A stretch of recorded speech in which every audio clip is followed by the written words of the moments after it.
Hi everyone, welcome to Bioinformatics 151. My name is Kim. I'm going to be your professor for this course this term. You can feel free to call me just Kim, Professor Kim, Professor McKay, Dr. Kim, Dr. McKay, whatever works best for you. I don't much mind. I'm going to get going on the slides here, and as we do, we're going to go over some of the expectations that you can have for this course, and from me, the course website, some of the important policies, and important dates that are coming up soon. So the very first thing that I want to do, and I know this might be icky to some of y'all, is a little bit of a virtual icebreaker. Ugh. Whenever I was a student, I would always get some anxiety over icebreakers, but especially in this virtual setting with me, I think they're extremely important. This class is slightly different in that you'll have virtual lectures with me, but in persons with your TA. So in order for me to build a relationship with y'all, I need some of these kind of icebreaker type things to get to know you a little bit better. It's really helpful for me to start putting names to people that are on the other side of these screens as I do like help hours and different things like that, but also as I build up relationships with y'all. And then you might need reference letters or things like that in the future. So what I'm asking you to do is go into the Canvas forms and tell us your name and then at least one of the following things, either your favorite book, your favorite movie, your favorite video game, your favorite hobby, or your favorite type of cookie. You'll know you're in the right spot because you'll see my posting where I do the same so that y'all can get to know me a little bit better. So instead of me talking about all my background and stuff like that, you can just go and read it over there. Why should you be taking Bioinformatics 151? So a very important reason that you might be taking this class is if you're actually interested in the course content. When I was an undergrad, I did my undergrad in biochemistry. I remember taking, I think it was the very first bioinformatics course that they offered at the university. That's probably dating myself. But I was super interested in the course content, just very concerned about this whole programming thing. Did not think it was for me. But we will help walk you through all that, no worries. If you're interested in learning basic bioinformatics and programming skills, this is definitely the place for you. So if you're interested at all in doing research in the future, bioinformatics is extremely important to answer a lot of the questions that we're looking at answering nowadays in research. And this will give you kind of the foundation for being able to build up those skills and actually utilize those skills in a research setting. Or is it if this is required for your major? So all valid reasons to be taking this course. You should not take this course, at least not before you talk to an academic advisor. If you failed any of the prereqs for this course, the university won't give you credit for taking it if you have, and you'll need to retake it at a later date. The second bullet point there you're going to see is a classic Kim typo on the slides. I make a lot of typos and I'm really sorry. Feel free to call me out on Canvas whenever I do. It's one of my fatal flaws. But it should be saying if you've taken any of the courses that require BINF 151 as a prereq, you also should talk to an academic advisor before you take this course because it may not count as credit towards your degree. I am not an academic advisor at the University of Saskatchewan. I'm just a sessional lecturer, but I can get you in contact with an academic advisor. If you need help, feel free to just reach out to me via email. So if you found this video, you've likely found the course page already. Otherwise, you're really good at sleuthing YouTube. I don't think my SEO is that good, and that's by design. Stay slightly anonymous on the internet machine. But yes, this Canvas is going to be where all of our course content lives. It's going to contain things like our course syllabus, our course announcements, any pre-class readings, including the textbook that we're going to be using, which is free. Woohoo! All of our assignments, the lecture material, lab material, videos that I'll be doing like this, as well as the midterm and the final exam. So assignments you'll be submitting on Canvas, midterm and final exam you'll be taking on Canvas, labs you'll be submitting on Canvas. It's kind of going to be our hub for everything. So before we go too far further in the slides, let me just flip over to the Canvas page and I'll walk you through a couple of important things. Beautiful transition. Love it. All right, so this is what you should see when you log onto the Canvas page on the first day. You'll see that we already have our midterm instructions and our midterm posted here. So you won't be able to access the midterm until the midterm date, but you can view the instructions anytime before then, and feel free to ask questions if you have them. I'll be posting more details closer to the date, but it's just there if you need it. The next section down is some course information. So it's going to have our syllabus, the course schedule, which if you click into that is, I really like this because I'm a big nerd. It has a calendar view of when all the due dates are, the different weeks, because you'll see as we go further down, the content's broken down into weeks, the different days we don't have classes. It has my help hours included in this so far, but I'll also add the TA's help hours once we determine that for the whole term. And you can actually download the Google Calendar link if you want. So if you're just that kind of nerd like me, feel free. No judgment here. It's a safe place. The next link down is also very important for how you're going to get help with things like the assignments, the labs, the course material. Because I am at a distance to y'all, it is harder for me to gauge how well everybody is doing with the course material.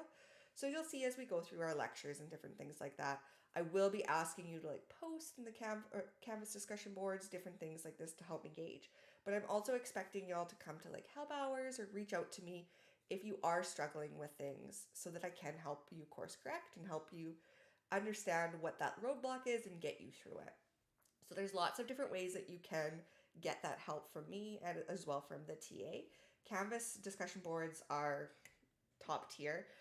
Typically, if you have a question about the course content, almost always somebody else in the class has that same question. Usually it's because I've explained something badly.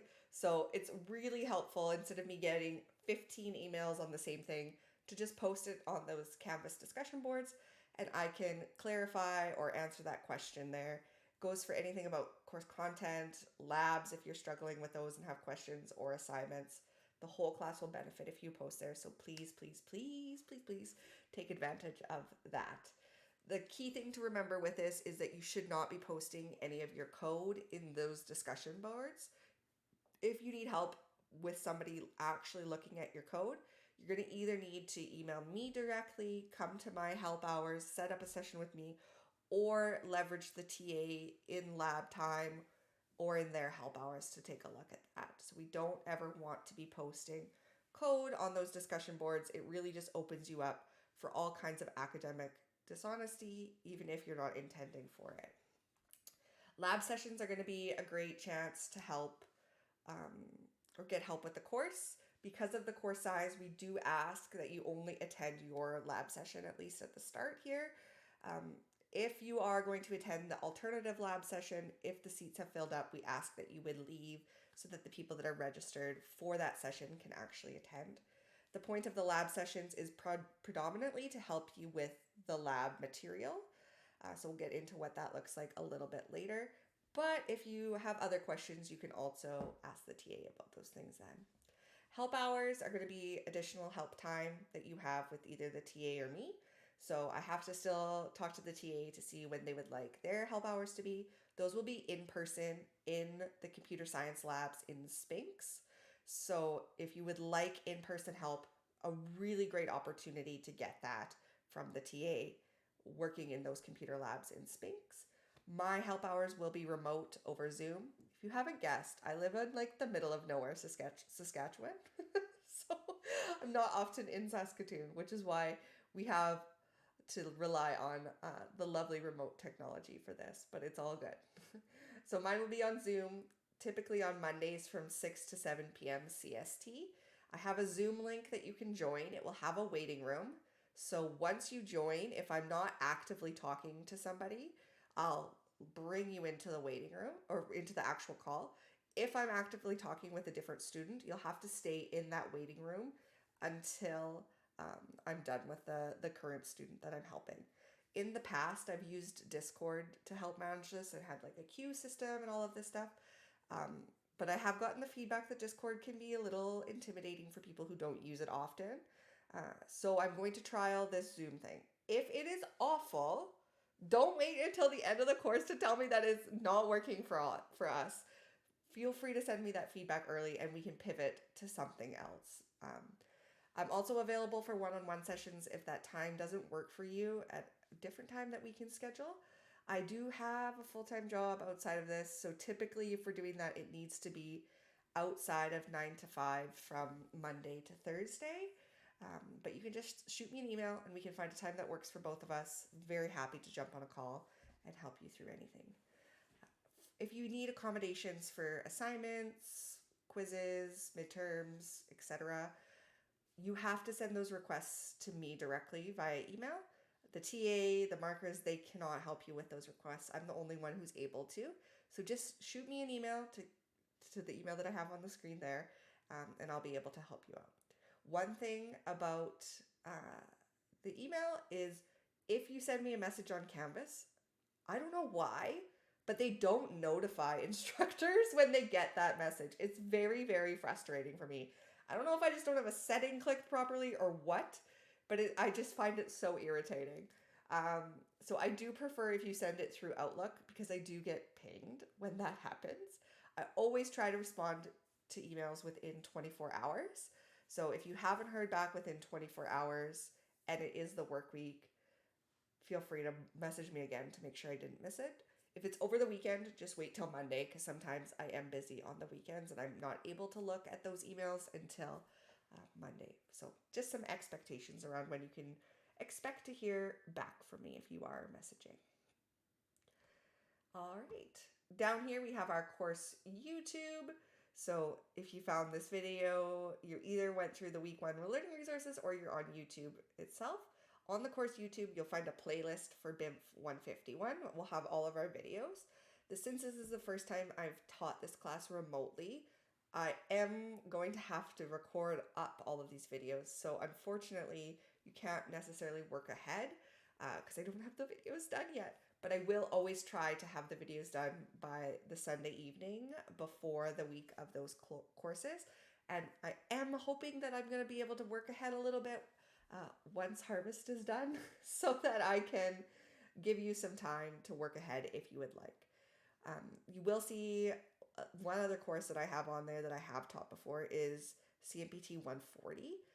This course, BINF 151, does leverage some of the same material from CMPT 140. We just don't use the same programming environment called processing.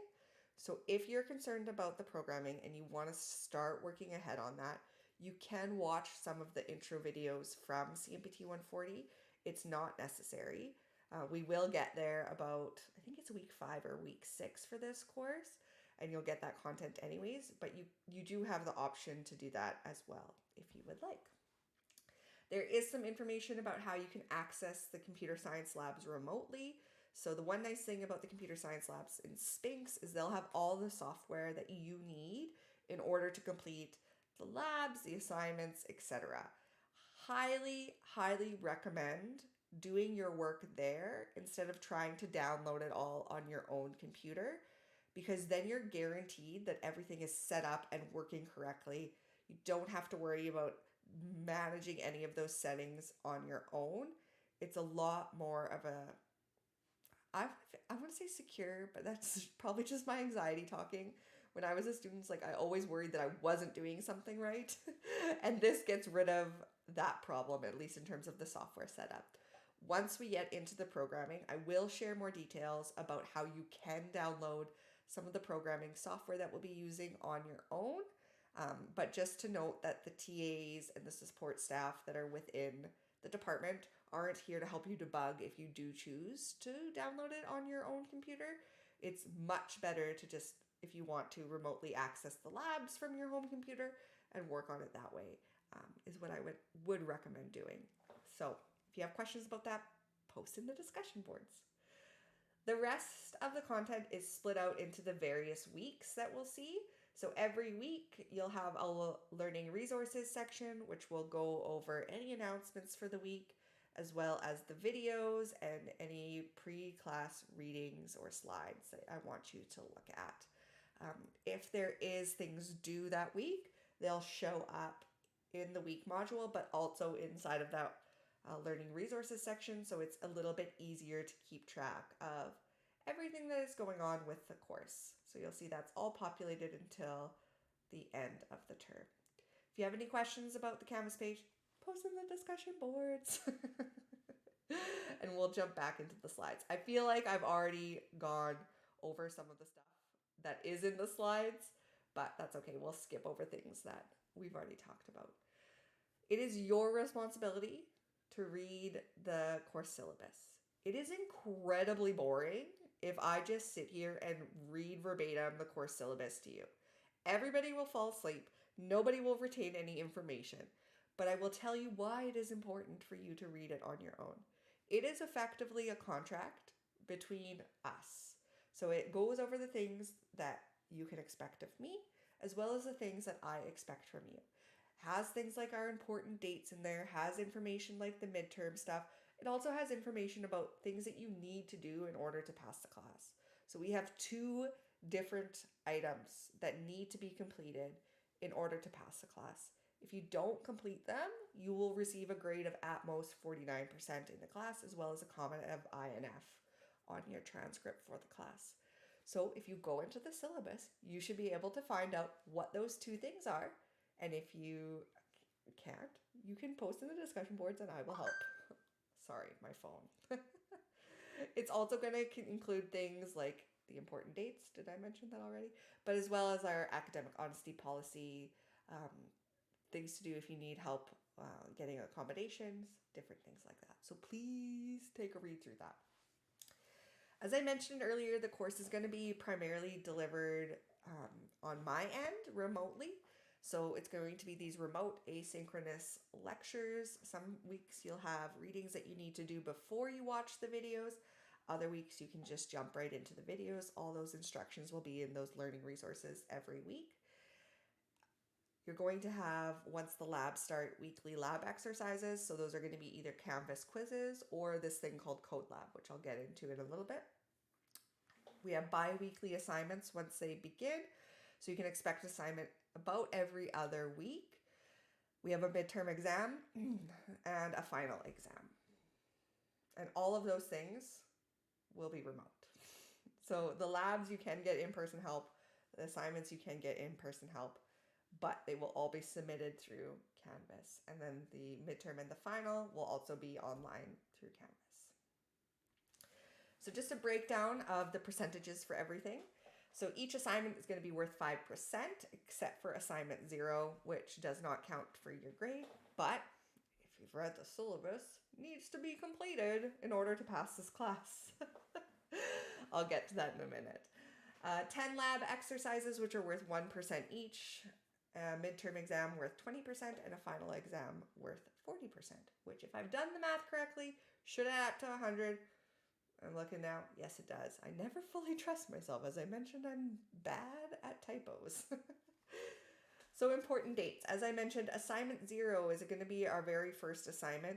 It is required to pass the course, so you need to complete it before Friday, September 13th at 8 p.m. This has nothing to do with bioinformatics, nothing to do with coding. What this is an academic honesty course that is hosted by the university library. You need to complete it and then get a certificate that comes out of the end of it and upload that. The certificate is valid for a year. So if you have one from a previous course, as long as it's within the year, you can upload that certificate.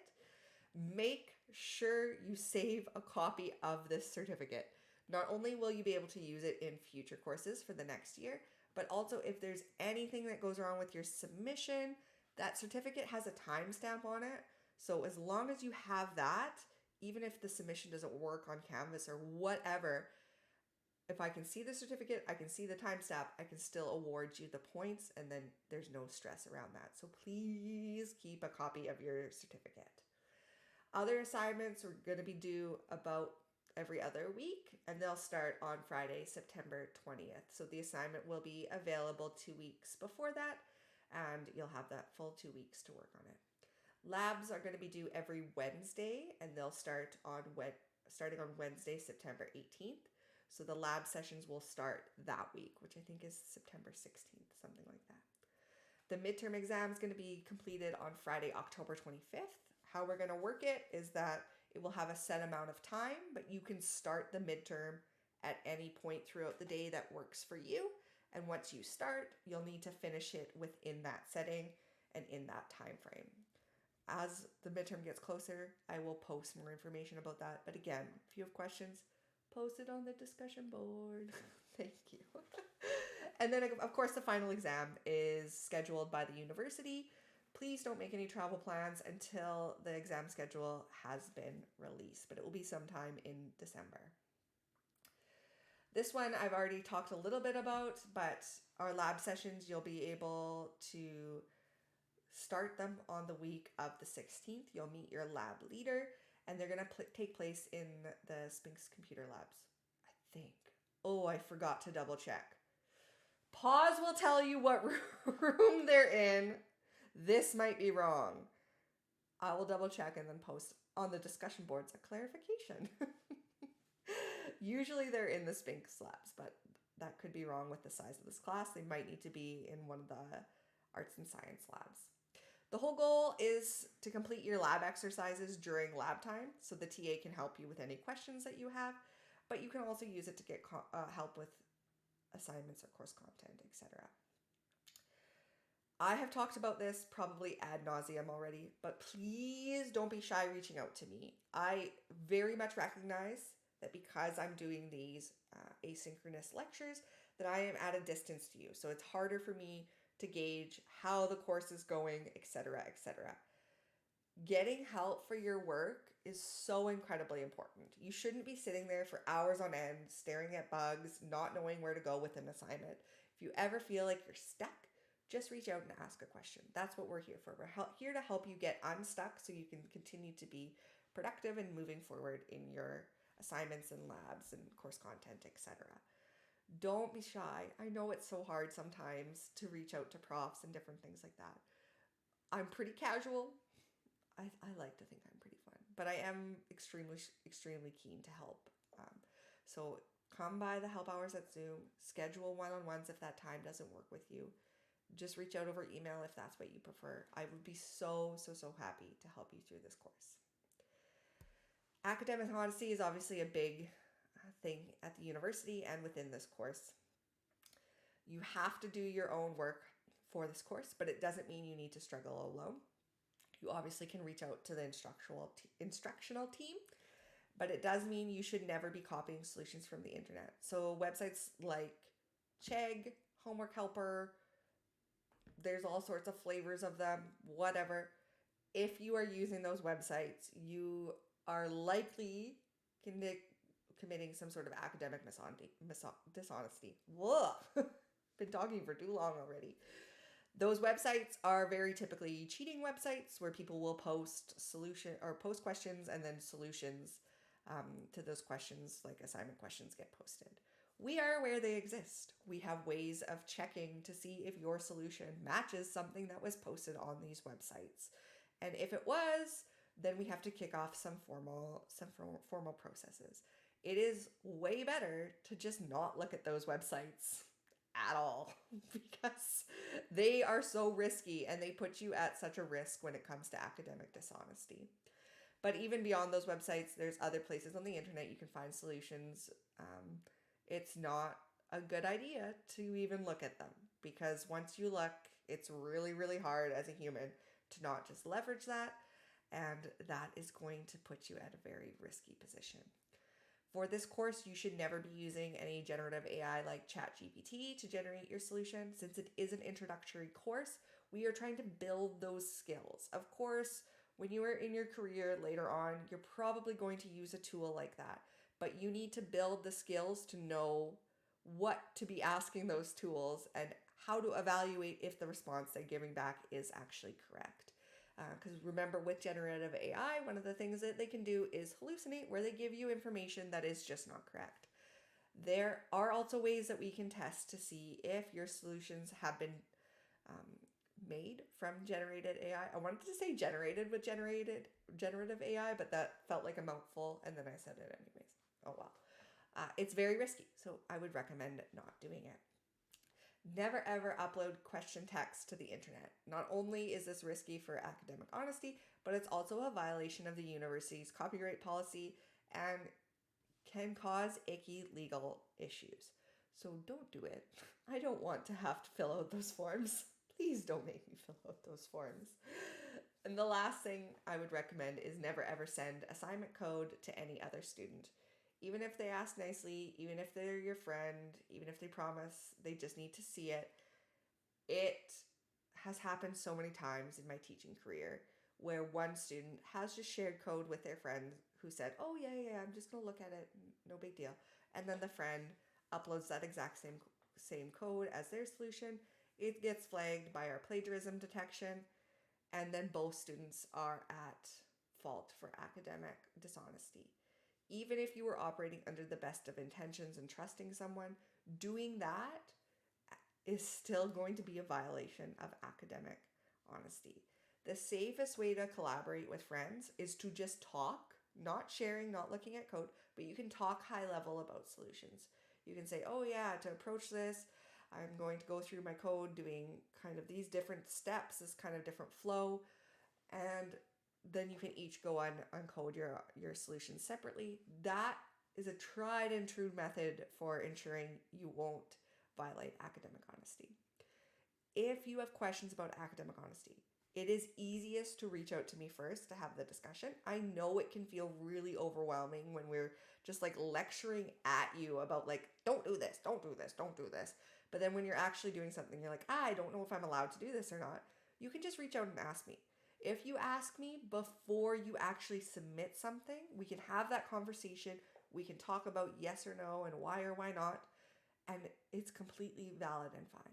Once you submit something, I have to deal with whatever the reality is of what you submitted. So if that means I need to file a former academic misconduct complaint, then I have to do that. Even if you're like, "Oh, I wasn't sure if this was allowed or not, but so I submitted it," that won't hold up when we get to that formal complaint. It's better to talk about it with me first, then we can make a plan for what yes you can submit or no you shouldn't submit. Okay? When you have questions, be sure that it's not in the readings once we get to the coding portion of it. The readings are quite comprehensive, but it should be there. Check the forms first to see if somebody else has asked the question. If they haven't, post the question on Canvas. Just don't post your code with it, but just post the question. You can always consult any of the instructional team, so me with Zoom or one-on-one support, the TAs through labs and their in-person help hours. You can also send me official requests just via email. I'd also say if you have any problems with your marking, please send those requests directly to me. The markers can't change anything. It'll be all with me. Our markers are humans, they're not robots, so they will make mistakes sometimes, and that's okay. Once we catch them, we fix them, and it's no big deal. All right? There, I am done. That was felt like a lot of talking, but I hope that you found this valuable. I'm really looking forward to spending the next 14 weeks with y'all as we learn more about bioinformatics. I'll catch you next week. Bye, all.